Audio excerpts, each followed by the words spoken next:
Dear friends, you might be shocked by the title of this video. Faith in science? Aren't they opposed to one another? Actually, quite to the contrary. I'm here to tell you today that science has a foundation in faith, that science requires faith. To understand, let me digress a moment. I'm not saying that scientists can only be people of faith. There are great scientists who are agnostic and atheists. And I don't mean that scientists would then only have to be Catholic. There are Jewish and Muslim and Buddhist scientists, all doing wonderful things. But here's my point, that science has a basis in faith. Think about what science is. Science is a methodology for learning things about our universe, how it works, how it operates.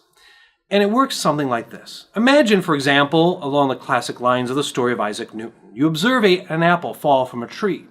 And you tend to notice that most things tend to fall, in fact, all things tend to fall at the same rate, leaving aside things like air resistance. And so you set up an experiment in your laboratory. You drop an apple over and over again from the same height and record the amount of time it takes to fall, how quickly it accelerates. You drop other objects, and of course, not counting for air resistance, you notice that all things fall at the same rate. In fact, they accelerate all at the same rate. So you do this experiment again and again 100 times and come up with the same result, that the acceleration due to gravity here on Earth is about 9.8 meters per second squared. You can run the experiment again, you might say in another state, you can run it again in France or in Germany, and you get the same result. And after you run the experiment a number of times, you say, I have a new law of physics, and we know that the acceleration due to gravity is 9.8 meters per second squared. And that's wonderful. However, you just presumed two things. Number one, that the universe is logical and ordered. Secondly, that it will always operate the same way. And here's what I mean. Number one, that the universe is logical and ordered. You presume that you do 100 experiments here, maybe another one in Germany, another one in France, and you keep getting the same results. You presume it operates that way everywhere else. No one does an experiment in the middle of the street and also in every single home in every single state. It's just not possible. There's a presumption that these laws of the universe, in physics or chemistry, biology, that they always operate logically and orderly everywhere. And yet that cannot be proven. In fact, you simply have to presume it. You have to simply believe it. Secondly, that these laws of the universe are always going to be the same, that on the 101st try, the apple you drop isn't suddenly going to fly up, or is not suddenly going to become 11.8 meters per second squared for no other reason. That however the universe operates, it will always operate the same way. For example, in cosmology, we take the laws of physics as we discover them here on Earth and apply them across the entire universe. If you think about it, the Earth is one small little corner of the universe, and yet we presume that these laws operate everywhere, from the beginning of the Big Bang to the end of the universe, or vice versa. This is a presumption. We simply have to believe it. We cannot prove these things, not at least in any way science would recognize. But I don't think that's a bad thing. I just think it's worth pointing out that science has a basis in faith. You simply have to believe. But that is not a bad thing.